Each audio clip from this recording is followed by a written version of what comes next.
ಉಳಿಬೋದು, ನಮಗೊಂದಿಷ್ಟು ಅವಕಾಶ ಆಗ್ಬೋದು ಅನ್ನೋಂಥ ಹೋಪ್ಸ್ ರೈಸ್ ಆಗಿದ್ದಾವೆ.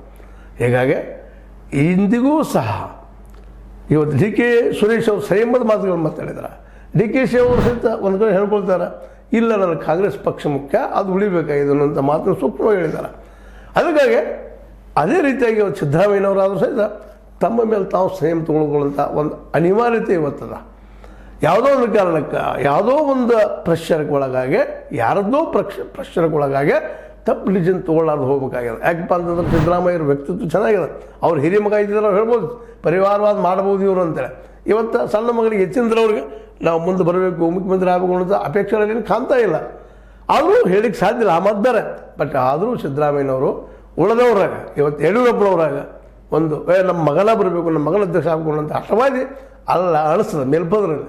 ಅದು ನಾವು ಇದನ್ನು ಈ ಸಂದರ್ಭದಲ್ಲಿ ಉಲ್ಲೇಖ ಮಾಡಲೇಬೇಕಾಗ್ತದೆ. ಹೀಗಾಗಿ ಸಿದ್ದರಾಮಯ್ಯನವ್ರಿಗೆ ತಿರುತ್ತಿರೋದು ಇನ್ನು 2.5 ವರ್ಷಗಳನ್ನು ಮಾಡಬೇಕಾದ ಕೆಲಸಗಳು ಭಾಳಷ್ಟು ಇದ್ದಾವೆ. ಮೊದಲನೇದಾಗೆ ಭಾಳ ಸ್ಪಷ್ಟವಾಗಿ ರೈತರಿಗೆ ಕಾನೂನು ಮಾಡಬೇಕಾಗಿದೆ, MSP ಇದು ಮಾಡಲೇಬೇಕಾದಂಥದ್ದು. ಮತ್ತು ಪ್ರತಿ ಹಳ್ಳಿಗೆ ಗೋಡಾನು ಕಟ್ಟಲೆ ಕೊಡಬೇಕಾದಂಥ ಕೆಲಸ ನಾವು ಮಾಡಬೇಕಾಗಿದೆ. ಇಂಥ ಒಳ್ಳೆ ಕೆಲಸ ಮಾಡಿದರೆ ಜೊತೆಗೆ ರಿಸರ್ವೇಷನ್ ಮಾಡ್ತಾ ಇದ್ದೀರಿ, ಜಾತಿ ಗಣತಿಯನ್ನು ಅದು ಆಗಬೇಕಾಗಿದೆ. ಇವೆಲ್ಲ ಕೆಲಸಕ್ಕೆ ಲಕ್ಷ್ಯ ಕೊಡೋದು ಬಿಟ್ಟು ಈ ಎದ್ದ ತಕ್ಷಣ ಕೂಲಿ ಜಗಳ ಮಾಡೋದ್ರಲ್ಲಿ ಯಾವ ಅರ್ಥವೂ ಇಲ್ಲ ಅನ್ನೋದನ್ನು ಜೊತೆಗೆ ರಾಹುಲ್ ಗಾಂಧಿ ಇವತ್ತು ಒಬ್ಬ ನಾಯಕರಾಗಿ ಬೆಳೀತಾ ಇದ್ದಾರೆ, ನಿಜದ ನಾಯಕರಾಗ್ತಾ ಇದ್ದಾರೆ. ಅವರನ್ನು ಕೈ ಬಲಪಡಿಸೋದು ಇವತ್ತಿನ ತುರ್ತು ಕೆಲಸ ಸಿದ್ದರಾಮಯ್ಯ ಇರೋದು. ಆ ದಿಶೆಯಲ್ಲಿ ಹೆಜ್ಜೆ ಇಡ್ತಾರೆ, ಪ್ರಜ್ಞಾವಂತಿದ್ದಾರೆ ಅಂತ ಹೇಳ್ತಾ. ಜೊತೆಗೆ ಡಿ ಕೆ ಶಿ ಅವರು ಮಾತ್ರ ಅವ್ರ ಸಹೋದರ ಸ್ವಯಂ ಹೆಜ್ಜೆ ಇಡ್ತಾ ಇದ್ದಾರೆ. ಮೋಸ್ಟ್ಲಿ 2 ಕಾರಣ.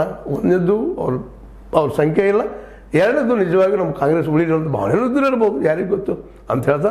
ಇದು ನಿಮಗೆ ಲೈಕ್ ಆಗಿರ್ಬೋದು. ಲೈಕ್ ಮಾಡಿ, ಶೇರ್ ಮಾಡಿ, ಕಮೆಂಟ್ ಮಾಡಿ, ಜೊತೆ ಸಬ್ಸ್ಕ್ರೈಬ್ ನಿಲ್ಲಿಸದೆ ಹೋಗ್ಬೇಡ್ರಿ. ಸಬ್ಸ್ಕ್ರೈಬ್ ಹೋಗೋದನ್ನು ನಿರಂತರ ಇಟ್ಕೊಂಡು ಹೋಗ್ರಿ ಅಂತ ಹೇಳ್ತಾ.